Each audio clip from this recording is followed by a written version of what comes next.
Bienvenue à cet e-learning consacré aux élections sociales. Ce 27 février, le Conseil des ministres a approuvé un avant-projet de loi relatif aux élections sociales. Cet avant-projet de loi fixe le seuil à 100 travailleurs pour l'institution du conseil d'entreprise et prévoit que les prochaines élections auront lieu entre le 9 et le 22 mai 2016. Comme la procédure électorale débute 150 jours avant le jour des élections proprement dit, vous devrez donc poser les premiers actes de la procédure en décembre de cette année. Mais dès aujourd'hui, vous pouvez déjà entreprendre certaines démarches. Vous pouvez tout d'abord faire un premier comptage de la moyenne de vos travailleurs pour savoir si vous devez organiser des élections et pour savoir combien de comités et de conseils d'entreprise vous devez instituer. Ce n'est en effet que si vous occupez en moyenne en 2015 au moins 50 travailleurs que vous devez organiser des élections pour instituer un comité et pour instituer en plus un conseil d'entreprise si vous atteignez le seuil des 100 travailleurs. Si vous atteignez tout juste ces limites de 50 ou 100 travailleurs aujourd'hui, vous pourrez peut-être éviter les élections ou au moins limiter le nombre de comités ou de conseils d'entreprise en reportant en 2016 l'engagement de nouveaux collaborateurs ou en utilisant moins de travailleurs intérimaires au 4e trimestre 2015. Vous pouvez également dès maintenant déterminer le niveau de votre entreprise où vous devrez faire le comptage de vos travailleurs et instituer un comité ou un conseil d'entreprise. Peut-être allez-vous pouvoir regrouper vos sièges d'exploitation pour instituer un seul comité ou un seul conseil commun et ainsi limiter le nombre de mandats pour les représentants de vos travailleurs. Enfin, une autre décision que vous pouvez prendre dans le courant de cette année est celle des licenciements. Si vous envisagez de vous séparer d'un collaborateur pour des raisons économiques ou d'autres raisons légitimes, vous avez en effet intérêt à lui notifier son licenciement avant le début de la période de protection occulte des candidats aux élections sociales. Pour vous permettre de faire le point sur ces questions, je vous propose de découvrir le niveau de votre entreprise où vous devez faire le comptage de vos travailleurs, le mode de calcul de la moyenne de vos travailleurs, la date ultime de licenciement avant le début de la période de protection occulte des candidats, les dates clés de la procédure électorale et les services de groupe S en matière d'élections sociales. Premier point, à quel niveau de votre entreprise devez-vous faire le comptage de vos travailleurs et instituer un comité et un conseil d'entreprise? Dès que votre entreprise occupe en moyenne en 2015 au moins 50 travailleurs, vous devez organiser des élections sociales. Le niveau de votre entreprise auquel vous devez faire le comptage est l'unité technique d'exploitation. L'unité technique d'exploitation, c'est le siège d'exploitation caractérisé par une autonomie sociale et économique par rapport aux autres sièges d'exploitation éventuelle de votre entreprise. Cette notion ne coïncide pas nécessairement avec l'entité juridique, qui est la forme juridique de votre entreprise, que vous avez par exemple constituée sous forme de société anonyme ou d'ASBL. Il se peut que votre entité juridique se compose de plusieurs sièges d'exploitation, de plusieurs succursales. Si vos sièges sont autonomes socialement et économiquement les uns des autres, vous devrez faire le comptage de vos travailleurs au niveau de chacun de vos sièges d'exploitation. Et vous devrez instituer un comité et un conseil d'entreprise propre à chaque siège autonome qui atteint le seuil de 50 ou de 100 travailleurs. Le calcul des seuils de 50 et 100 travailleurs pour l'institution du comité et du conseil d'entreprise se fait donc au niveau de chaque siège d'exploitation autonome sur le plan économique et social. L'autonomie économique du siège d'exploitation se manifeste par une certaine indépendance du siège vis-à-vis du reste de la société.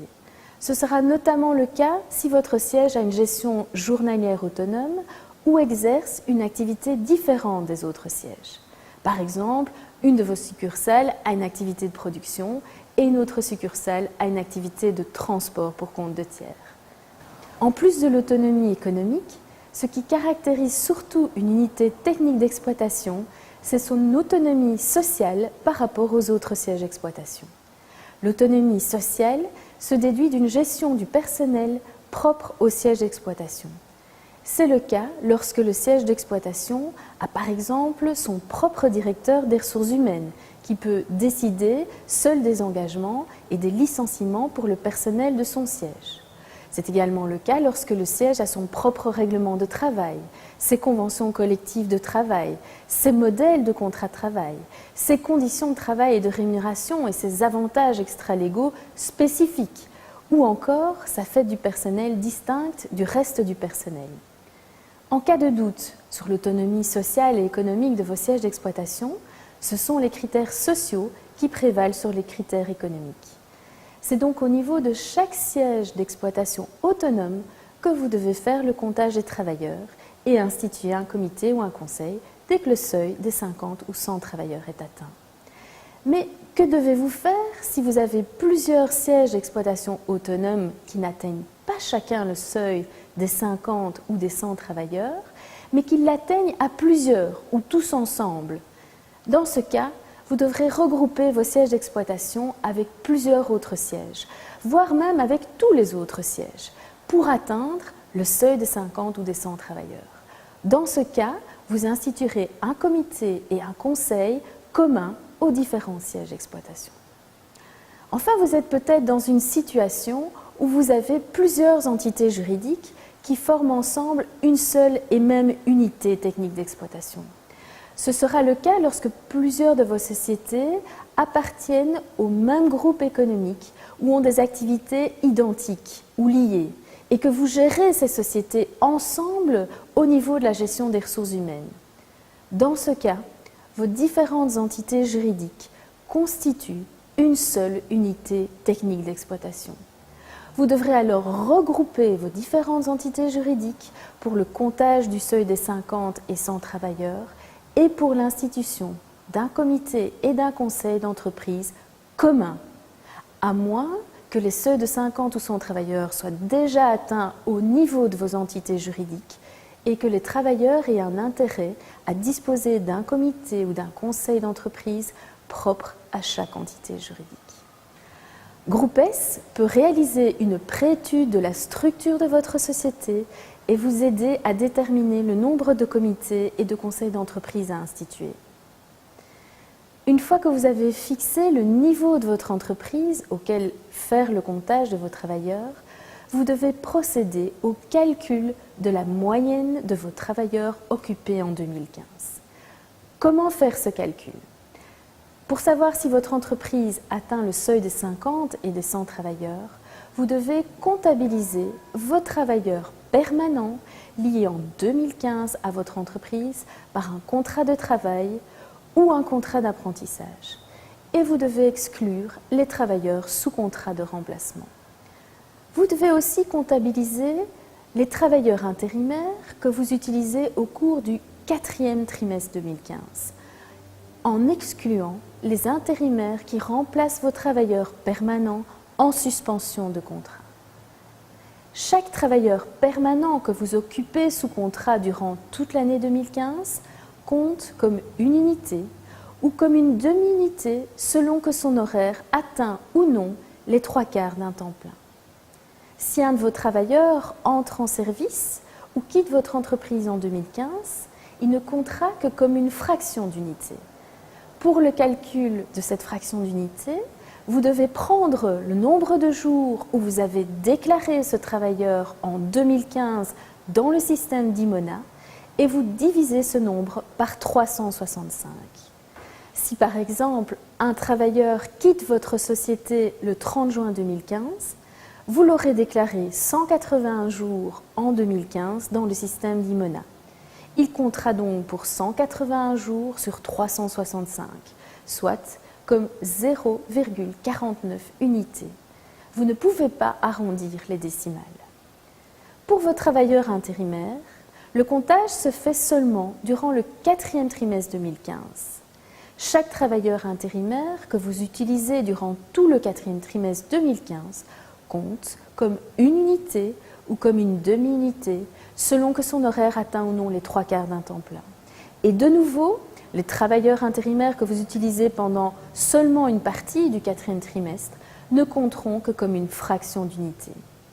Pour le calcul de cette fraction d'unité, vous devez prendre le nombre de jours où vous avez inscrit cet intérimaire dans l'annexe au registre du personnel au 4e trimestre 2015 et vous divisez ce nombre par 92. Deux précisions encore en matière de comptage. Des règles particulières de comptage sont prévues en cas de transfert conventionnel d'entreprise. Il se peut aussi que vous atteigniez techniquement le seuil des 50 ou 100 travailleurs selon les règles de comptage que nous venons de voir, mais que vous connaissiez en 2015 une réduction importante et continue de votre effectif en dessous du seuil de 50 ou 100 travailleurs. Si vous pouvez démontrer que cette diminution de votre effectif sous le seuil de 50 ou 100 travailleurs se maintiendra en 2016, vous ne devrez pas organiser d'élection sociale. Vous trouverez sur le site groupes.be l'outil en ligne eSIM Effect qui vous permet de calculer l'effectif moyen de votre personnel. Votre gestionnaire client peut également faire pour vous le calcul de votre effectif moyen. Nous passons maintenant au point suivant. Quand débute la période de protection occulte contre le licenciement des candidats aux élections? La protection des candidats contre le licenciement commence le jour X-30, qui se situe en janvier 2016. Et cette période de protection contre le licenciement commence par une période de protection occulte qui prend fin le jour X+35. C'est effectivement seulement le jour X+35, qui se situe en mars 2016, que les organisations syndicales vous communiquent les listes de candidats aux élections. Or, un travailleur présenté sur une liste de candidats est protégé contre le licenciement, même si vous l'avez licencié avant le dépôt de la liste. Durant le premier trimestre 2016, tous vos travailleurs sont donc potentiellement protégés contre le licenciement à un moment où vous ignorez encore leur candidature éventuelle. Si vous licenciez un de vos travailleurs au premier trimestre 2016 et qu'il figure sur la liste de candidats, il dispose d'un délai de 30 jours dès le dépôt des listes pour exiger sa réintégration dans votre entreprise. Si vous ne le réintégrez pas, vous devrez lui payer une indemnité de protection correspondant à plusieurs années de rémunération. Donc, si vous envisagez de vous séparer d'un de vos collaborateurs pour des raisons économiques ou d'autres raisons légitimes et que vous ne voulez pas courir le risque de devoir le réintégrer dans votre entreprise au cas où il serait candidat aux élections, il vaut mieux lui notifier son licenciement au plus tard en décembre 2015. Voyons maintenant quelles sont les dates clés de la procédure électorale. La procédure électorale dure 150 jours. Elle s'articule autour de deux dates clés. Le jour X, qui renseigne la date du vote, et le jour Y, jour du vote proprement dit, qui doit se situer entre le 9 et le 22 mai 2016. Les prochaines élections se dérouleront donc entre décembre 2015 et mai 2016. La procédure comporte 3 phases. La première phase est la procédure préélectorale qui dure 60 jours, de X moins 60 à X. Durant cette phase, vous déterminez l'unité technique d'exploitation, le nombre de comités et de conseils pour l'entreprise, et vous fixez la liste du personnel de direction et la liste des cadres pour le conseil d'entreprise. La deuxième phase est la procédure électorale proprement dite, qui dure 90 jours, de X à Y. Pendant cette phase, vous devez constituer les listes d'électeurs, composer les bureaux de vote, distribuer les convocations électorales aux électeurs et confectionner les bulletins de vote. Enfin, la troisième phase est le jour du vote proprement dit, jour Y. Vous devez prévoir toute l'infrastructure nécessaire au bon déroulement du vote si vous n'avez pas obtenu d'accord sur le vote par correspondance. Le jour du vote, les bureaux de vote compteront les votes et proclameront la liste des délégués des travailleurs, effectifs et suppléants, et des candidats non élus. Je vous propose maintenant de découvrir les services de Groupes en matière d'élections sociales. Groupes a toutes les solutions pour vous aider à mener vos élections sociales avec succès. Nous vous proposons un ensemble de services comprenant un accompagnement juridique complet et une assistance sur le plan tactique et stratégique. Nous pouvons réaliser pour vous une préétude du nombre de vos comités et de vos conseils d'entreprise et déterminer le nombre de mandats pour les délégués de vos travailleurs. Vous pouvez nous confier l'outsourcing total ou partiel de votre procédure électorale. Nous pouvons vous assister dans vos négociations avec les organisations syndicales durant la procédure.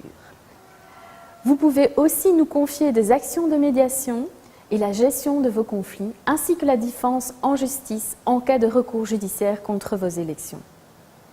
Nous vous proposons également des formations ciblées pour votre entreprise. Nous pouvons ainsi former votre service RH et les membres de vos bureaux de vote sur la procédure électorale. Nous pouvons aussi former vos délégués patronaux au sein du comité et du conseil sur la gestion juridique et stratégique du fait syndical et sur le rôle et le fonctionnement du comité et du conseil d'entreprise. Nous pouvons enfin vous aider à négocier le règlement d'ordre intérieur de votre comité et de votre conseil d'entreprise. Nous voilà arrivés à la fin de cet e-learning. Vous pouvez suivre les évolutions en cette matière ainsi que l'actualité sociale en général sur notre site groupes.be. Pour toute information sur les différents services de Groupes en matière d'élection, adressez-nous un courriel à l'adresse suivante. Je vous remercie de votre attention et vous dis à bientôt.